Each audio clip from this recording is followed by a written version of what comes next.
ഞാനേ beef അച്ചാറുണ്ടാക്കുകയാണ്. 1 kilo ബീഫാണ് കേട്ടോ. ഇത് മസാല മുളകും പൊടി മഞ്ഞൾപ്പൊടി ഉപ്പിട്ട് വേവിച്ച് വെച്ചിക്കണ്. ഇനി ഇത് പൊരിച്ചാൽ നിൽക്കണം. ഞാൻ 200 എണ്ണ എടുത്തിട്ടുണ്ടോ. എണ്ണ ചൂടാകുമ്പോൾ ബീഫേക്ക് ഇട്ട് കൊടുക്കുക പൊരിച്ചാൻ. ചട്ടിക്ക് നമ്മളെ ബീഫ് ഇട്ടുക്കണം കേട്ടോ. ഇനി ബീഫ് പൊരിച്ച് പോരാണ്ട്. ഇപ്പോൾ നമ്മളെ ബീഫ് ഡ്രൈ ആയിക്കും കേട്ടോ. ഇത് പോരട്ടെ.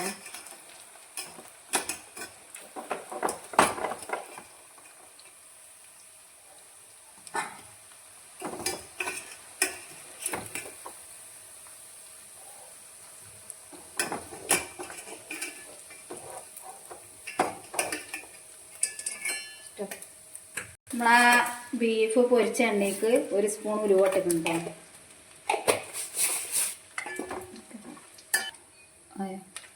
ഇപ്പോൾ ഉലുവ പൊട്ടി.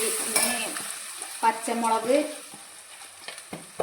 ഇഞ്ചി, വെളുത്തുള്ളി ഇതിൽ നല്ലോണം ഒന്ന് വഴറ്റണം. കുറച്ച് എണ്ണയും പാടെ ഒഴിച്ചു കൊടുക്കുന്നുണ്ട് കേട്ടോ.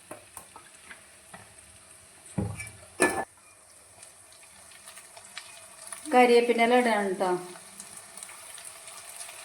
ഇതിൻ്റെ പനങ്ങി നമ്മൾ 1/2 സ്പൂണ് മഞ്ഞൾ, കുറച്ച് മുളകും പൊടി, കളർ ഇട്ടാനുള്ള കാശ്മീരി, ലേശം കായം, 1 സ്പൂണ് കായം ചേർക്കുന്നുണ്ട്.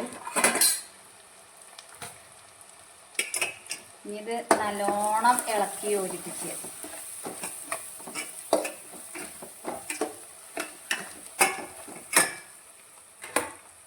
ഇനി ഇതിലേക്ക് സുക്ക പാർന്ന് കൊടുക്കട്ടെ കേട്ടോ.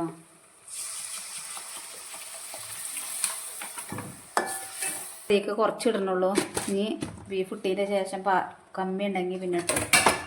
നമ്മൾ പൊരിച്ച ഇറച്ചി ഇതിലേക്ക് ഇടുകയാണ്.